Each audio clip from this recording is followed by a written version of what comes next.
Oi pessoal, nesse vídeo a gente vai começar a falar sobre um tipo especial de subgrupos, certo? Que são os subgrupos cíclicos, tá? Antes de eu dar a definição de como é esse subgrupo, né, a gente precisa fixar algumas notações aqui, tá? A gente vai escrever algumas coisas, vai usar alguns nomes e a gente precisa saber do que a gente está falando, né? Então, antes de tudo, eu vou começar a falar sobre as potências de um elemento, né? Obviamente aqui um elemento de um grupo, tá? Não escrevi, mas estou falando aqui agora, certo? Nós vamos falar das potências de um elemento de um grupo, tá? Como é que isso funciona, né? Então a gente sempre considera aqui um grupo, tá? Com a sua operação, certo? E aqui a gente vai definir como é que é as potências de um elemento, né? Então, quando a gente fala potência, primeiro de tudo, o que vai aparecer no expoente são somente números inteiros, tá? Nós vamos falar somente de números inteiros, ou seja, positivos, negativos e o zero, tá bom? Ok, então vamos definir isso, né? Então vamos lá. Quem é que vai ser um elemento do grupo elevado a esse númerozinho? Porque note que esse objeto aqui ele não tem significado para a gente ainda, né? Porque nós temos uma operação aqui e pronto, nós só temos essa operação. Eu sei como é que opera um x com um y, isso vai ser alguém lá do grupo, né? Mas a gente não sabe o que é potência de um elemento. Pois bem, vamos definir agora. O x elevado a n, eu vou falar assim, certo? Ele vai ser igual ao elemento neutro quando o seu expoente for o zero, tá bom? Lembrando que nós precisamos definir isso para todos os números inteiros, tá? Então a gente vai começar assim. Se o número que aparece no expoente for o zero, então o resultado é o elemento neutro do grupo, né? Como isso aqui é um grupo, ele vai ter um elemento neutro com respeito a essa operação, ok? Então, se o n for igual a zero, a gente já resolveu aí, a gente já sabe como é que calcula a potência, certo? Agora vamos continuar aqui. Então, ó, se o n for positivo, certo? Eu não escrevi aqui, mas se o n for positivo, então a gente pode usar esse número positivo, esse inteiro positivo, para denotar a quantidade. Então, se eu tenho um elemento do grupo elevado a um inteiro positivo, então esse rapaz aqui vai denotar o resultado da operação de x com ele mesmo, onde aparece n cópias de x, certo? Por exemplo, se você tiver nesse grupo aqui, né, que é o grupo mais conhecido que existe, e se você estiver falando da potência do elemento 2, por exemplo, agora que a notação fica um pouco esquisita, né? Quem é que vai ser o 2 elevado a 5? O 2 elevado a 5, considerando essa operação de mais, vai ser 2 mais 2 mais 2 mais 2 mais 2, que é igual a 5, certo? Nesse caso aqui, a terminologia potência não é muito legal, né? Seria mais legal a gente escrever assim, para denotar isso aqui, né? É onde que o 2 aparece 5 vezes, tá? Mas enfim, o que eu estou querendo definir aqui é, esquece a operação de adição aqui do nosso exemplo, tá? Vamos pensar nessa operação abstrata, certo? Se o número que aparecer aqui for positivo, então essa escrita aqui vai denotar isso aqui. Eu vou pegar o elemento escolhido e vou operar com ele mesmo de modo que esse elemento aparece n vezes. E o último caso é o caso em que n é negativo, certo? Como eu falei, eu esqueci de escrever aqui do lado para especificar o caso, né? Ou não, né? Na verdade eu esqueci. Não tem problema não. Ó, no caso em que n é negativo, então qual vai ser o significado disso aqui? Lembrando que esse n é negativo. O significado disso aí vai ser eu pegar o inverso do elemento que aparece aqui e operar com ele mesmo de modo que ele vai aparecer menos n vezes. Aí você vai se perguntar, como assim, professor, menos n? Ora, lembrando que esse é o caso em que n é negativo. Se eu quero contar quantas vezes algum objeto vai aparecer, esse número precisa ser positivo, não é? Por isso que eu coloquei esse menos n, né? Porque se n é negativo, então menos n é positivo, tá? E aí eu posso dizer que isso será uma quantidade de vezes que um certo objeto vai aparecer, tá bom? Por exemplo, se a gente for pegar esse grupo aqui, né, o conjunto dos racionais, tirando o zero, né, a gente tem que tirar o zero, lembra disso? E aí eu vou falar do 2 aqui, pronto. Quem é que vai ser o 2 elevado a menos 5? Vai ser o inverso do 2 operado com ele mesmo 5 vezes, né? A operação aqui é a multiplicação. O inverso do 2 é o 1 meio. Então isso aqui vai ser 1 meio vezes 1 meio vezes 1 meio. 5 vezes aí, certo? Ou seja, vai ser 1 sobre 32, né? Que é um número racional, né? Diferente de zero. Ok, tá? Então aqui a gente já definiu o que é a potência de um elemento do grupo, tá? A gente já sabe o significado dessas coisas. Se o número for zero, o resultado é o elemento neutro. Se o número for positivo, é só você pegar o elemento e operar com ele mesmo aquela quantidade de vezes. Se o número for negativo, no lugar de olhar para o elemento, você olha para o inverso dele e opera esse rapaz com ele mesmo, essa quantidade de vezes aqui, né? Já que esse número é negativo, você vai colocar um menos na frente para denotar a quantidade aí, certo? Ok, então nós já sabemos tratar das potências de um elemento, né? Então, a partir dessa definição de potência de um elemento de um grupo, a gente obtém essas duas relações aqui, né? Ó. Isso aqui eu vou deixar como exercício para você fazer, tá? Verifique isso aqui e note que não é tão simples de verificar, assim, tem que escrever um pouquinho, né?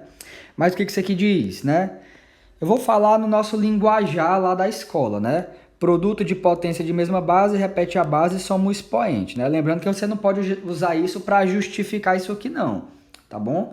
Aqui nós temos uma operação abstrata e nós acabamos de definir o que é potência, né?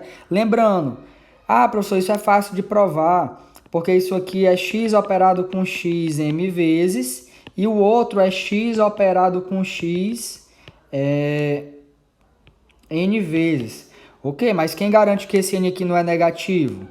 Aí já tem que explicar um pouco, já tem que considerar os casos, tá entendendo? E por aí vai. Por exemplo, se esse n aqui for negativo, como é que você vai dizer que isso é x elevado a m n vezes, né? Porque aqui não pode dizer n vezes se o n for negativo, tá? Então tem que ter um certo cuidado. Isso aqui vai valer, vai ser verdade, mas eu estou deixando para você como exercício provar aí. Você vai ter que considerar os casos aí em que um deles é negativo, o caso em que os dois são positivos e o caso em que os dois são negativos, certo? Mas ok, isso aí você verifica em casa, tá? É um bom exercício, certo? Ok, então a gente já sabe agora o significado das potências e nós sabemos aqui duas propriedades bem intuitivas, né? De como é que a gente opera com essas potências, tá? Então agora aqui a gente vai definir esse conjunto muito especial, certo? Lembrando aqui que x é um elemento de um grupo, tá? E aí a gente vai definir esse conjunto aqui. Quem é esse conjunto aí? É o conjunto formado por todas as potências de x. Ou seja, ele vai ser o x elevado a menos 2, o x elevado a menos 1, o elemento neutro, que é o x elevado a zero, aí vem o x ao quadrado e por aí vai, né? E aqui também é qualquer número negativo, tá? Eu esqueci de colocar reticências aqui, mas enfim, você entendeu. Nós estamos olhando para todas as potências do x, certo? E a gente denota esse conjunto com esse símbolo aqui, tá? É o 2 entre esses negócios aí, semelhantes aos sinais de maior e menor, certo? E agora a gente tem um fato bem especial sobre esse conjunto aqui, né? Ó, porque note o seguinte, né? Isso aqui é um subconjunto do nosso grupo, né? Porque x é um elemento do grupo, e se eu ficar operando x e o inverso de x entre si, eu obtenho elementos do grupo. Então, isso aqui é um subconjunto do nosso grupo de origem, né? E a informação interessante é a seguinte: é que esse subconjunto aí é mais do que um subconjunto qualquer, ele é um subgrupo, certo?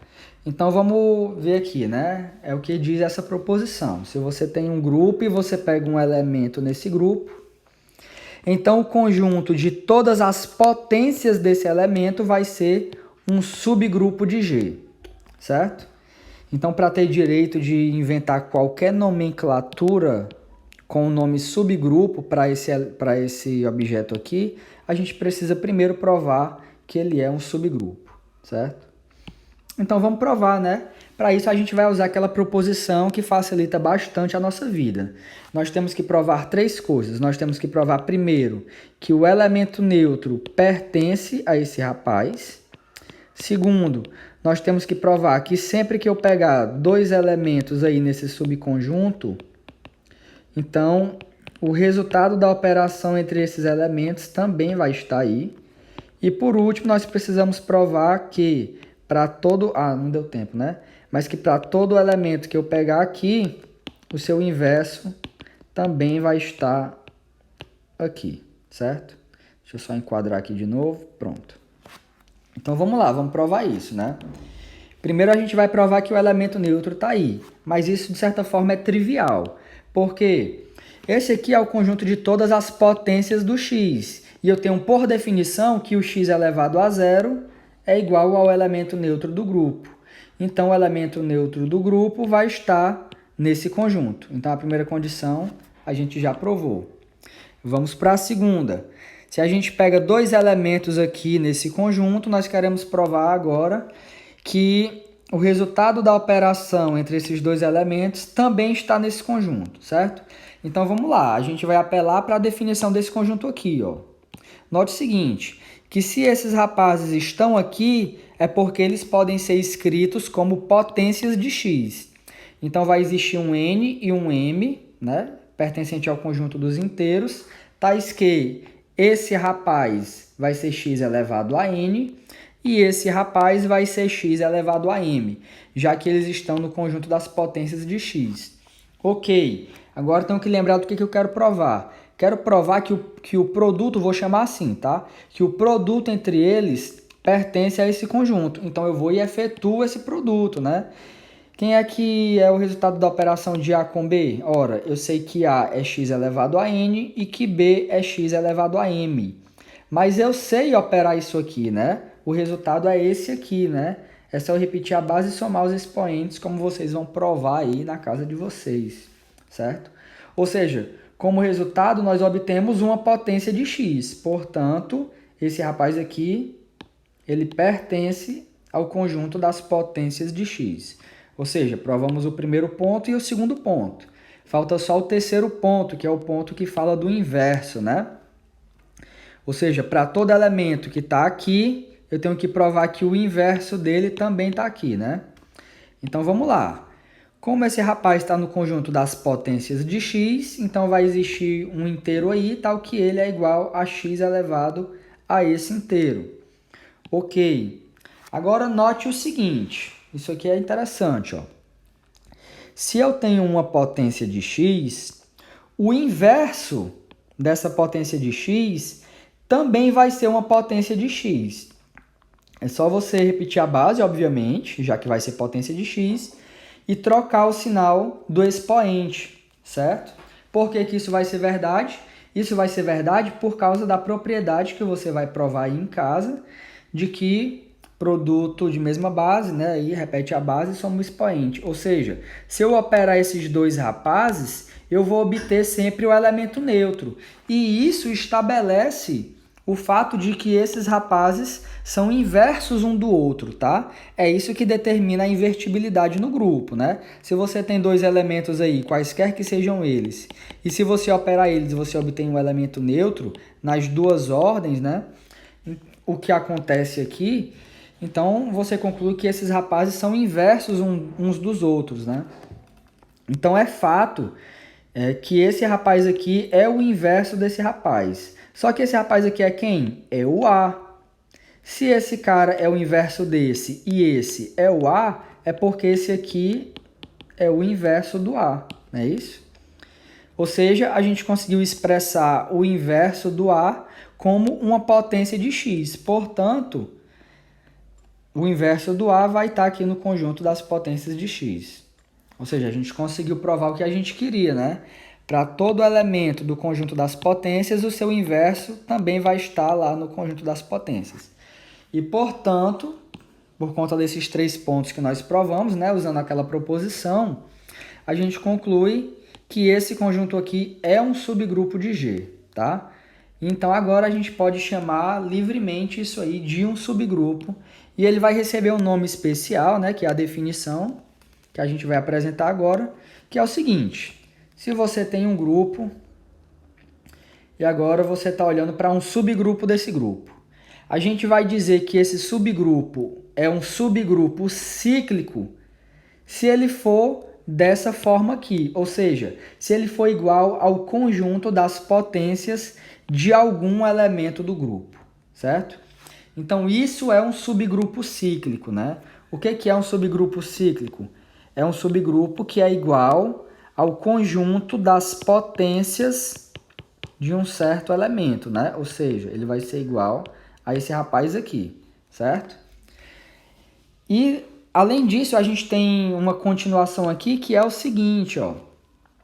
Lembrando que o grupo, ele é um subgrupo dele mesmo. Então pode ocorrer o caso em que o grupo em si ele é igual ao conjunto das potências de um de seus elementos, tá? Então nesse caso a gente vai dizer que esse grupo é cíclico, tá? E aqui eu não escrevi, mas eu vou dizer para você o seguinte: você vai encontrar muito isso na literatura. Nesses casos aqui, a gente diz que o subgrupo H é gerado pelo elemento X, certo? Porque ele é o conjunto das potências de X, certo? Analogamente, nesse caso aqui, a gente vai dizer que G, que o grupo G, ele é gerado por esse elemento aqui, tá? Então, quando é que vão aparecer esses nomes aqui? Cíclico, né? Vão aparecer quando o seu grupo ou subgrupo for gerado por um único elemento, tá? Então, aqui eu estou fazendo meio que um crime, né? Uma deselegância. Eu estou terminando o vídeo com uma definição, tá? Porque isso é tudo que eu tenho para dizer, certo? Nos próximos vídeos a gente vai falar mais alguma coisa sobre subgrupos cíclicos, tá? Mas por enquanto é só. Se você gostou do vídeo, deixa o like aí, tá? Se inscreve no canal e fica de olho aí que em breve eu vou colocar mais vídeos sobre esse assunto, tá? Muito obrigado pela sua atenção e até o nosso próximo vídeo.